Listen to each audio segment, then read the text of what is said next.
राम कृष्ण हरी. श्री ज्ञानेश्वर माऊली महाराज की. व्यवसायात्मिका बुद्धी रेकेह कुरुनंदन बहुशाखा हेनंताश्च बुद्धयु व्यवसायिना. हा श्रीमद भगवद्गीतेतील दुसऱ्या अध्यायात यातील 41वा श्लोक आहे. यामध्ये भगवान श्रीकृष्ण अर्जुनाला सांगत आहेत, या मोक्ष मार्गावर निश्चयात्मक बुद्धी एकच आहे आणि ध्येयही एकच आहे.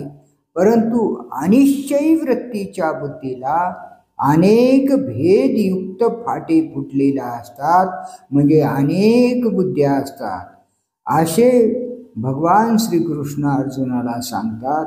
आणि अशा अनेक बुद्धी असलेले लोक अविचारी असतात, ज्याची बुद्धी एकच निश्चयात्मक बुद्धी आहे की जी ईश्वर प्राप्ती करते, तीच बुद्धी निश्चयात्मक होय. या श्लोकावर ज्ञानेश्वर महाराजांनी विश्लेषण केले आहे. माऊली म्हणतात, जैशी दीपकळिका धाकुटी परी बहु तेजा ते प्रगटी, तैशी सद्बुद्धी हे ठेकुटी म्हणू नये. ज्याप्रमाणे दिव्याची ज्योत कळी अगदी छोटीशी असली तरी पण पुष्कळ प्रकाश देते, घरभर त्याचा प्रकाश पडतो, त्याप्रमाणे फलनिरपेक्ष सद्बुद्धी लहान आहे असे म्हणता येत नाही. अर्जुना, विचारशूर म्हणजे विचारवंत लोक सतत पुष्कळ प्रयत्न करून तिच्या प्राप्तीची इच्छा धरतात, कारण ही सद्बुद्धी लाभणे जगात दुर्लभ आहे.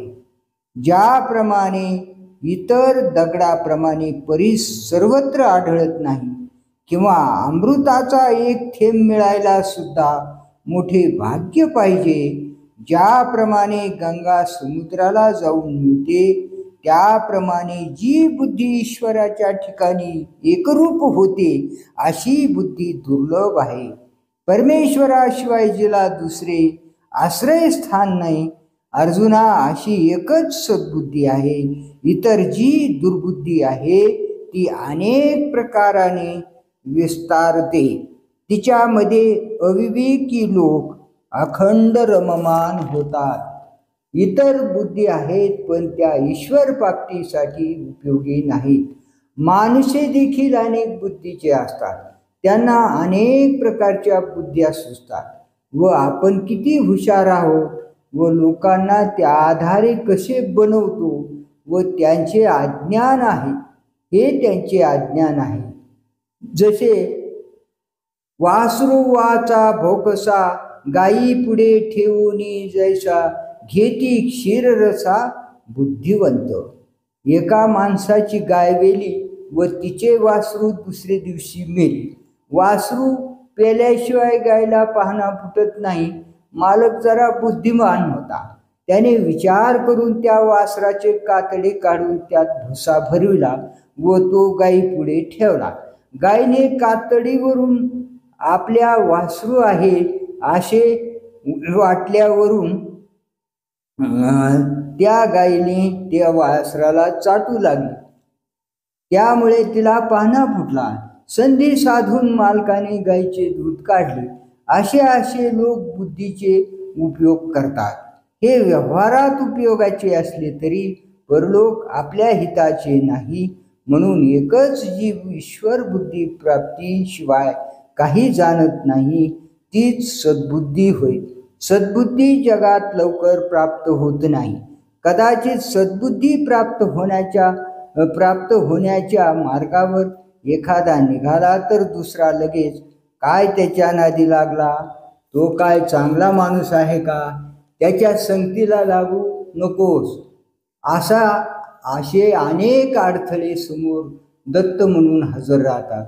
सद्गुरु कृपेशिवाय सद्बुद्धी प्राप्त होत नाही व परिणामी ईश्वर प्राप्ती होत नाही. सद्बुद्धी एखाद्या बिकट प्रसंगी सुचली व अत्यंत लहान आहे म्हणून तिचा अधेर न करता ती अनुसरावी। या संदर्भात दृष्टांत सांगितला जातो।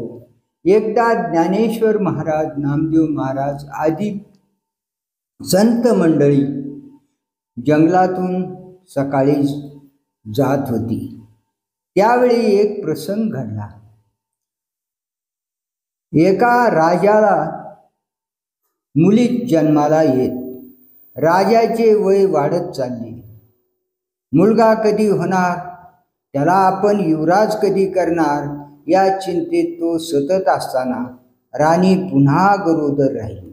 त्याने राणीला दम भरला की यावेळेस जर मुलगी झाली तर तुम्हा दोघींना ठार मारेल। राणी घाबरून गेली। काय करावे काही सुचेना। मुलगा होतो की मुलगा किंवा मुलगी होणे हे का आपल्या हातात आहे। चिंताक्रांत असताना तिची दासी राणीला म्हणाली, राणीसाहेब, काही काळजी करू नका, तुम्हाला मुलगीच होईल कशावरून। आणखी 7-8 महिने जायचे आहेत, बघू काय करायचे ते। ठरल्या वेळी राणी प्रसूत झाली व राणीच्या दुर्दैवाने मुलगीच झाली।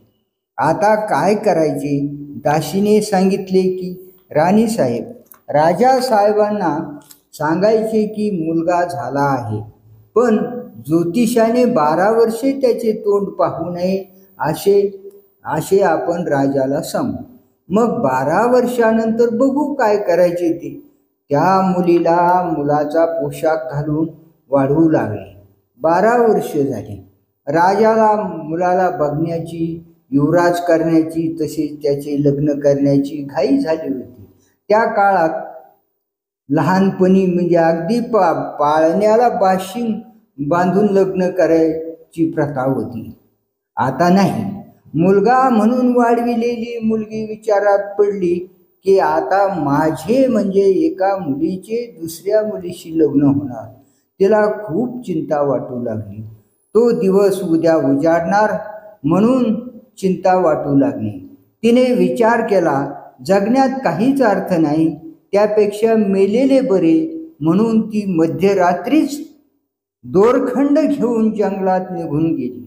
पहाटेच्या वेळी तिने झाडाला दोरखंड बांधला व आता फाशी घेऊन जीवन संपवावे असा विचार करत असतानाच ज्ञानेश्वर माऊली, संत नामदेव महाराज आदी संत मंडळी जंगलातून जात असताना नामाचा गजर तिच्या कानी पडला। तिने पाहिले तर कोणी संत महात्मे नाम घोष करीत चालले आहेत। आपण तर मरणारच आहोत, तत्पूर्वी आपण यांचे दर्शन घेऊ व हे गेले की आपण फाशी घेऊ अशी सद्बुद्धी तिला झाली। आणि त्याप्रमाणे तो राजकुमार म्हणजे ती मुलगी जाऊन ज्ञानेश्वर माऊलीच्या पायावर डोके ठेवले। माऊलीने त्यांना आशीर्वाद दिला की राजकुमार तुझे कल्याण हो। ती मुलगी रडू लागली, महाराज, मी राजकुमार नाही, राजकुमारी आहे। माझ्या आईने मला मुलाचा पोशाख देऊन वाढविले आहे व आज माझे दुसऱ्या मुलीशी लग्न होणार आहे। माऊली महाराज म्हणाले, शक्य नाही, आमचा शब्द खोटा होणार नाही। मुली, तुझ्या शरीराकडे बघ, काय आश्चर्य, मुलीचा मुलगा झाला, देह पालटिला क्षणा माझी। तुकाराम महाराज म्हणतात, दावी तुका म्हणे देवच्या आपणा, पालटे ते क्षणा माझी एका क्षणात देह पालटला। महाराज कशामुळे संतांचे दर्शन घ्यावे अशी थोडीशी सद्बुद्धी त्या मुलीला झाली। म्हणून सद्बुद्धी कितीही लहान असली तरी तिला ठेकुटे म्हणू नये। ज्ञानेश्वर भगवान